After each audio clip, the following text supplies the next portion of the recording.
Hi అండి, welcome back to our channel బండీస్ kitchen.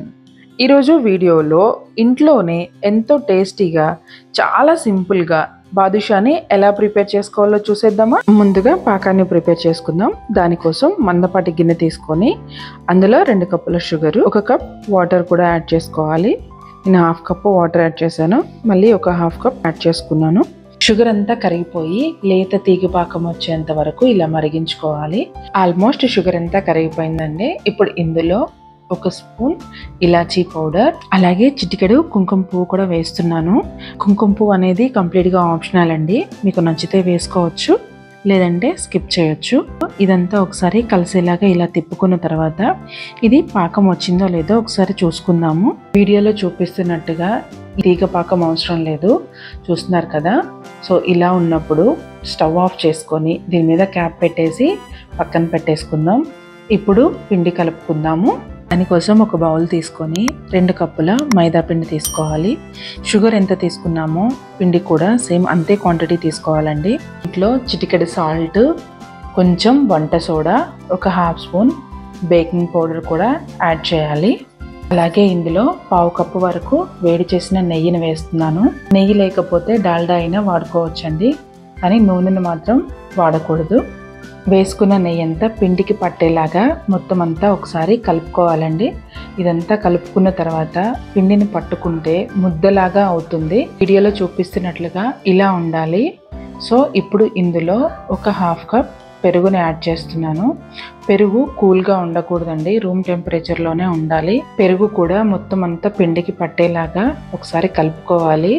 So ఈ పెరుగంతా కలుపుకున్న తర్వాత కొన్ని వాటర్ యాడ్ చేసుకుంటూ ముద్దలాగా చేసుకోవాలి. చూస్తున్నారు కదా, కొంచెం వాటర్ యాడ్ చేసుకుంటూ మంచిగా మనం చపాతీ పిండి ఎలా కలుపుకుంటామో దానికంటే కొంచెం గట్టిగా ఉండేలాగా పిండిని కలుపుకోవాలి. వీడియోలో చూపిస్తున్నట్లుగా ఈ విధంగా కలుపుకోవాలి.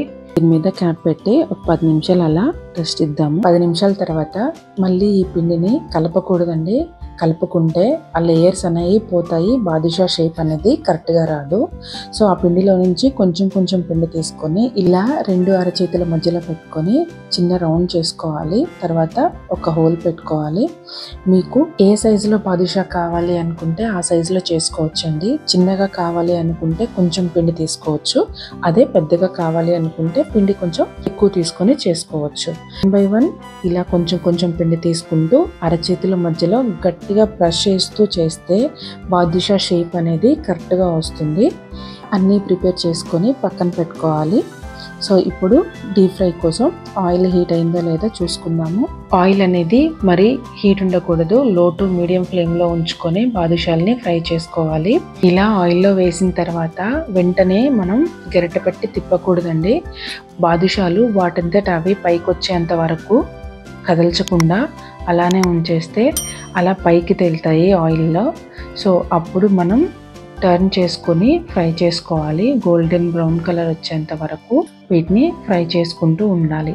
మీడియం టు లో ఫ్లేమ్లో అడ్జస్ట్ చేసుకుంటూ ఇలా ఫ్రై చేసుకుంటూ ఉంటేనే బాదుషా లోపల వరకు మంచిగా కుక్ అవుతుంది. ఇలా గోల్డెన్ కలర్లోకి రాగానే ఆయిల్లోంచి తీసుకొని మనం ముందుగా ప్రిపేర్ చేసుకున్న పాకంలో డిప్ చేసుకోవాలి. సో వీటిని వెంటనే పాకంలోంచి తీయకుండా ఒక 4 to 5 minutes అలా పాకంలోనే అలా వదిలేస్తే మంచిగా పాకాన్ని పీల్చుకొని బాదుషా అనేది టేస్ట్ బాగుంటుంది. సో చూస్తున్నారు కదా, ఇలా 1 by 1 అలా పాకంలో డిప్ చేస్తూ ఉండాలి. అప్పుడే మంచిగా బాదుషాకి పాకం పడుతుంది. ఇప్పుడు మిగిలిన బాదుషాలను కూడా అలానే ఫ్రై చేసుకోవాలి. లో టు మీడియం ఫ్లేమ్లోనే ఫ్రై చేసుకుంటేనే బాదుషా అనేది లోపల వరకు ఫ్రై అవుతుందండి. సో వీటిని కూడా మంచిగా గోల్డెన్ కలర్ వచ్చిన తర్వాత వీటిని కూడా పాకంలో వేసుకోవాలి. పాకంలో వేసుకున్న బాదుషాలని ఒక 5 నిమిషాల తర్వాత ఇలా ప్లేట్లోకి సర్వ్ చేసుకొని పిస్తా పలుకులతో గార్నిష్ చేసుకుంటే బాదుషాలు రెడీ అయిపోతాయండి. ఈ వీడియో కనుక మీకు నచ్చినట్లయితే లైక్ చేయండి, మీ ఫ్రెండ్స్ అండ్ ఫ్యామిలీకి షేర్ చేయండి. మరిన్ని వీడియోస్ కోసం నా ఛానల్ని సబ్స్క్రైబ్ చేసుకోవడం మాత్రం మర్చిపోవద్దు. Thank you for watching.